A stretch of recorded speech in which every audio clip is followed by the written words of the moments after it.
ഷമി പ്രഭാകർ തുടരുന്നുണ്ടെന്ന് മനസ്സിലാകുന്നുണ്ട്. ഷമി, നേരത്തെ ഞാൻ സൂചിപ്പിച്ചൊരു കാര്യമുണ്ടായിരുന്നു. ഇത്തരത്തിൽ ഇന്ത്യൻ സാമ്പത്തിക മേഖലയുടെ ഗതി തന്നെ മാറ്റിയ ഒന്നായിരുന്നു ഈ 91 ബജറ്റ് എന്ന് പറയുന്നത്. അതിലൊക്കെ തന്നെ മൻമോഹൻ സിംഗിന്റെ പങ്കെന്ന് പറയുന്നത് വളരെ വലുതായിരുന്നു. മാത്രമല്ല, ഇത്തരത്തിൽ മൻമോഹൻ സിംഗിനെ അറിയപ്പെടുന്നത് തന്നെ രാഷ്ട്രീയ സാമ്പത്തിക ചരിത്രത്തിലെ ഒറ്റയാനെന്നായിരുന്നു. അത്രത്തോളം തന്ത്രപ്രധാനമായിട്ടുള്ള കാര്യങ്ങളൊക്കെ തന്നെ ഈ ബജറ്റിലുടനീളം അദ്ദേഹത്തിന്റെ പ്രധാന പദത്തിലിരിക്കുന്ന ഒരു ഘട്ടത്തിൽ പോലും അദ്ദേഹം നടത്തിയിട്ടുണ്ട് എന്നുള്ളത് ഏറെ സുപ്രധാനമായ കാര്യമാണ്.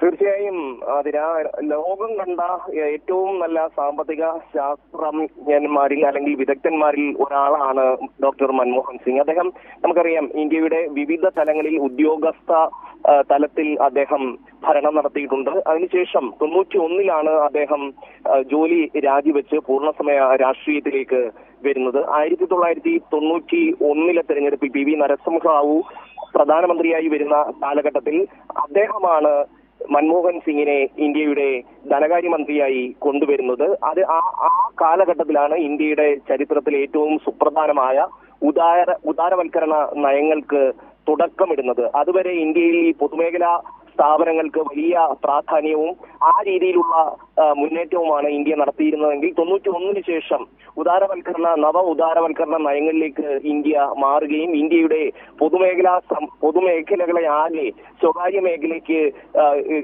കൈമാറുകയും ചെയ്യുന്ന ഒരു തീരുമാനത്തിലേക്ക് ആ സർക്കാർ വരികയാണ് ഉണ്ടായത്.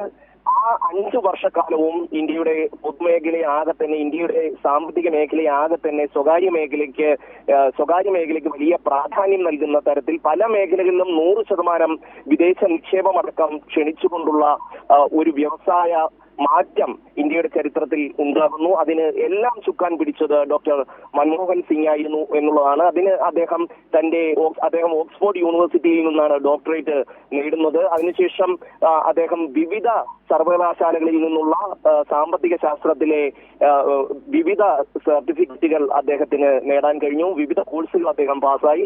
അങ്ങനെയാണ് അദ്ദേഹം ഇന്ത്യയിലെ ഏറ്റവും പ്രധാനപ്പെട്ട ഒരു ധനകാര്യ വിദഗ്ധനായി മാറുകയും ഇന്ത്യയുടെ സുപ്രധാന ഉദ്യോഗസ്ഥ പദവികളിൽ അദ്ദേഹം എത്തുകയും ചെയ്യുന്നത്. ചീഫ് എക്കണോമിക് അഡ്വൈസർ അടക്കമുള്ള റിസർവ് ബാങ്ക് ഗവർണർ അടക്കമുള്ള സുപ്രധാന പദവികൾ അദ്ദേഹം വഹിച്ചിരുന്നു. അതിനുശേഷം പ്ലാനിംഗ് കമ്മീഷന്റെ ഹെഡായിട്ട് അദ്ദേഹം വരുന്നു. അതിനുശേഷമാണ് PV നരസിംഹറാവു തന്റെ മന്ത്രിസഭയിലേക്ക് ഇദ്ദേഹത്തെ കൊണ്ടുവരാൻ വേണ്ടി തീരുമാനിക്കുന്നത്. അതിനുശേഷം നമുക്കറിയാം 2004 UPA സർക്കാർ അധികാരത്തിൽ വരുന്നു. ആ സർക്കാരിൽ ആര് പ്രധാനമന്ത്രിയാകണം എന്നുള്ളതിനെ സംബന്ധിച്ചൊരു വലിയ തർക്കം ഉടലെടുത്ത് വന്നു. സോണിയാഗാന്ധി ഇന്ത്യയുടെ പ്രധാനമന്ത്രിയാകണം എന്നുള്ള ഒരു നിർദ്ദേശം കോൺഗ്രസ് പാർട്ടിക്കകത്ത് ഉയർന്നു വന്നു. പക്ഷെ അതിനെതിരെ BJP അടക്കമുള്ള പാർട്ടികൾ വലിയ തോതിൽ പ്രക്ഷോഭം നടത്തി. ഇന്ത്യക്കാരിയല്ലാത്ത ഒരാൾക്ക് ഇന്ത്യൻ പ്രധാനമന്ത്രിയാകാൻ കഴിയില്ല എന്നൊരു നിലപാടെടുത്തു. കോൺഗ്രസ് പാർട്ടിക്കുള്ളിൽ തന്നെ അത് സംബന്ധിച്ച അഭിപ്രായ വ്യത്യാസം ഉയർന്നു വന്നു. ശരത് പവാർ അടക്കമുള്ള പല ആൾക്കാർക്കും സോണിയാഗാന്ധി പ്രധാനമന്ത്രി സ്ഥാനത്തേക്ക് വരുന്നതിനെ അനുകൂലിക്കാൻ കഴിഞ്ഞില്ല. അതുകൊണ്ട് തന്നെ വലിയ എതിർപ്പ് വന്നു. അന്ന് BJP നേതാവായിരുന്ന സുഷമ സ്വരാജ് ഒരു പ്രഖ്യാപനം നടത്തി. സോണിയാഗാന്ധി ഇന്ത്യയുടെ പ്രധാനമന്ത്രിയായാൽ താൻ മുടി മൊട്ടയടിക്കും എന്നൊരു പ്രഖ്യാപനം അന്ന് സുഷമ സ്വരാജ് നടത്തിയിരുന്നു. എന്തായാലും വലിയ തോതിൽ ഒരു എതിർപ്പ് ഉയർന്നു വന്നതിനെ തുടർന്നാണ് ഡോക്ടർ മൻമോഹൻ സിംഗിനെ ഇന്ത്യയുടെ പ്രധാനമന്ത്രിയായി തീരുമാനിക്കാൻ കോൺഗ്രസ് പാർട്ടി ശ്രമിച്ചത്. അന്ന് അതിനെ ചൊല്ലി പലതരം അഭിപ്രായങ്ങൾ ഉയർന്നു വന്നിരുന്നു. പൂർണ്ണമായും ഒരു ബ്യൂറോക്രാറ്റായ ഡോക്ടർ മൻമോഹൻ സിംഗിനെ ആ പദവിയിലേക്ക് പരിഗണിക്കുന്നത് കോൺഗ്രസിനുള്ളിൽ തന്നെ പ്രണബ് മുഖർജി അടക്കമുള്ള മുതിർന്ന നേതാക്കൾക്കിടയിൽ വലിയ അഭിപ്രായ വ്യത്യാസമുണ്ടായി.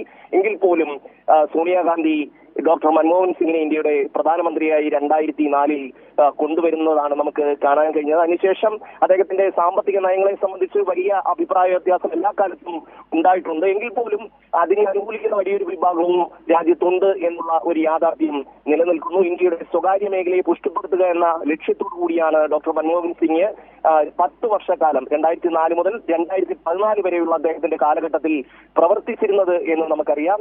ആദ്യത്തെ UPA സർക്കാരിന് ഇടതുപക്ഷം വലിയ പിന്തുണയാണ് നൽകിയത്. ഒരുപക്ഷെ അന്ന് CPIM ജനറൽ സെക്രട്ടറി ആയിരുന്ന ഹർകിഷൻ സിംഗ് സുർജിത്തിന്റെ വലിയ പിന്തുണയോടുകൂടിയാണ്, അല്ലെങ്കിൽ അദ്ദേഹത്തിന്റെ ഒരു മുൻകൈയിലാണ് UPA എന്ന് പറയുന്ന ഒരു സംവിധാനം തന്നെ രൂപപ്പെടുന്നത്. പല പാർട്ടികളെ ഒരുമിച്ച് ചേർത്തുകൊണ്ട് കോൺഗ്രസിന് ഒരു പിന്തുണ നൽകുന്ന ഒരു തീരുമാനത്തിലേക്ക് പാർട്ടികൾ എത്തുന്നു. ഇടതു പാർട്ടികൾ അടക്കം അന്ന് 62 MP-മാർ അന്ന് ലോക്സഭയിലുണ്ട്. അവരടക്കം പിന്തുണ നൽകിക്കൊണ്ട് കോൺഗ്രസിന്റെ ഒരു പ്രധാനമന്ത്രി അധികാരത്തിൽ വരുന്നു. അതിനുശേഷം നമുക്കറിയാം ഇൻഡോ അമേരിക്കൻ ആണവ കരാറിനെ സംബന്ധിച്ച് ഇടതു പാർട്ടികളും UPA-യും തമ്മിൽ വലിയ തോതിൽ ഭിന്നത ഉണ്ടാകുന്നു. പ്രത്യേകിച്ചും ഡോക്ടർ മൻമോഹൻ സിംഗ് ആയിരുന്നു ഈ ആണവ കരാറിന്റെ പിന്നിൽ വലിയ താല്പര്യം പ്രകടിപ്പിച്ചത്. കോൺഗ്രസ് പാർട്ടിയിൽ പോലും അന്ന് അധികം പേർക്ക് ആ വലിയ താല്പര്യം ഉണ്ടായിരുന്നില്ല. പക്ഷേ ഡോക്ടർ മൻമോഹൻ സിംഗ് ആ കരാറിന് വേണ്ടി വലിയ തോതിൽ വാശി പിടിച്ചു. ആ വാശി ചെന്നെത്തിയത് ഇടത് പാർട്ടികൾ ആ സർക്കാരിനുള്ള പിന്തുണ പിൻവലിക്കുന്നതിലാണ്. അതിനുശേഷം ഇടതു പാർട്ടികളുടെ പിന്തുണ ഇല്ലാതെ അവർ തെരഞ്ഞെടുപ്പിനെ നേരിട്ടു.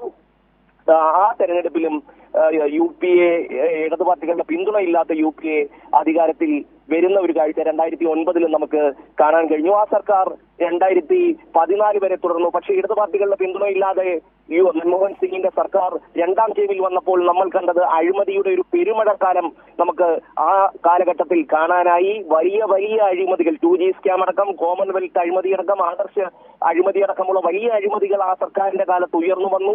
അതിനെതിരെ വലിയ തോതിൽ പ്രതിഷേധം ഉയർന്നു വന്നു. അങ്ങനെ ഒരു വലിയ അഴിമതിയാണ് ഒരുപക്ഷെ 2014 BJP സർക്കാരിന് വഴിയൊരുക്കിയത് എന്ന ആക്ഷേപം ഇപ്പോഴും ശക്തമായി തന്നെ തുടരുന്നുണ്ട്. അതേസമയം തന്നെ വ്യക്തിപരമായി ഒരു കളങ്കവും ഡോക്ടർ മൻമോഹൻ സിംഗിന് മേൽ ഏറ്റിട്ടില്ല എന്നുള്ളത് കൂടി ഈ ഒരു അവസരത്തിൽ നമ്മൾ ഓർക്കേണ്ടതാണ്. വ്യക്തിപരമായി ഒരു അഴിമതി ആരോപണവും ഡോക്ടർ മൻമോഹൻ സിംഗിന് മേൽ പതിച്ചിട്ടില്ല. അദ്ദേഹത്തിന്റെ കൂടെ ഉണ്ടായിരുന്ന പല ആൾക്കാരും അഴിമതി കേസിൽപ്പെട്ട് ജയിലിൽ പോകുന്ന കാഴ്ച നമുക്ക് കാണാൻ കഴിഞ്ഞു. ഈ രാജ അടക്കമുള്ള പല ആൾക്കാരും, അശോക് ചവാൻ അടക്കമുള്ള പല ആൾക്കാരും മുംബൈയിൽ, അതുപോലെ തന്നെ കോമൺവെൽത്ത് ഗെയിംസുമായി ബന്ധപ്പെട്ട അഴിമതിയിൽ ഷീല ദീക്ഷിത് അടക്കമുള്ള കോൺഗ്രസ് നേതാക്കളുടെയൊക്കെ പേര് ഉയർന്ന് വന്നിരുന്ന ഒരു കാലഘട്ടമുണ്ട്. എന്തായാലും ആ പേരുദോഷമൊന്നും ഡോക്ടർ മൻമോഹൻ സിംഗിന് ഉണ്ടായില്ല. ഒരു മികച്ച ഭരണാധികാരി എന്ന് പറയാൻ കഴിയില്ലെങ്കിൽ പോലും അദ്ദേഹം തന്റെ പാർട്ടിയുടെ, തന്റെ നേതാവിന്റെ ആഗ്രഹങ്ങളെ അല്ലെങ്കിൽ തന്റെ ഇച്ഛകളെ കൃത്യമായി തന്റെ സർക്കാരിനെ കൊണ്ട് നടപ്പിലാക്കാൻ ഡോക്ടർ മൻമോഹൻ സിംഗിന് കഴിഞ്ഞു എന്നുള്ളത് തന്നെയാണ്.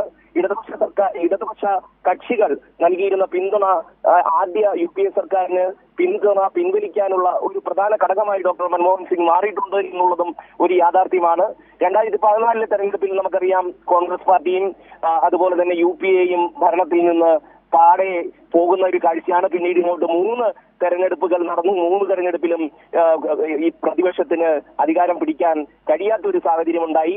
അന്ന് നടന്ന, അതായത് രണ്ടാം UPA സർക്കാരിന്റെ കാലത്ത് ഉയർന്നു വന്ന വലിയ അഴിമതി ആരോപണങ്ങൾ BJP-യുടെ പേരിന് വലിയ തോതിൽ വഴിയൊരുക്കി. അണ്ണാറസാറെ അടക്കമുള്ളവർ നടത്തിയിട്ടുള്ള സമരങ്ങൾ ഇതുമായി ബന്ധപ്പെട്ട് ചേർത്ത് വായിക്കേണ്ടതാണ്. എന്തായാലും ഇന്ത്യയുടെ രാഷ്ട്രീയ ചരിത്രത്തിൽ തുടർച്ചയായി 10 വർഷം ഭരണം നടത്തിയ ഒരു പ്രധാനമന്ത്രി എന്നുള്ളത് നമുക്കറിയാം.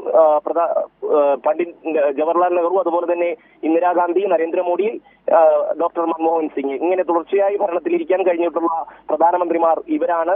ഇന്ത്യയുടെ ചരിത്രത്തിൽ എക്കാലത്തും ഓർക്കപ്പെടുന്ന ഒരു പേരാണ് ഡോക്ടർ മൻമോഹൻ സിംഗ് എന്നുള്ള കാര്യത്തിൽ തർക്കമില്ല. വലതുപക്ഷ നയങ്ങളോട് വലിയ അഭിനിവേശം എക്കാലത്തും കാണിച്ചിട്ടുള്ള ആൾ തന്നെയാണ് ഡോക്ടർ മൻമോഹൻ സിംഗ്. എങ്കിൽ പോലും വ്യക്തിപരമായ അഴിമതിയുടെ ഒരു ചെളിക്കുന്നിലും അദ്ദേഹം പെട്ടിട്ടില്ല എന്നുള്ളത് ഈ ഒരു അവസരത്തിൽ എടുത്തു പറയേണ്ടതാണ്. ആതിര.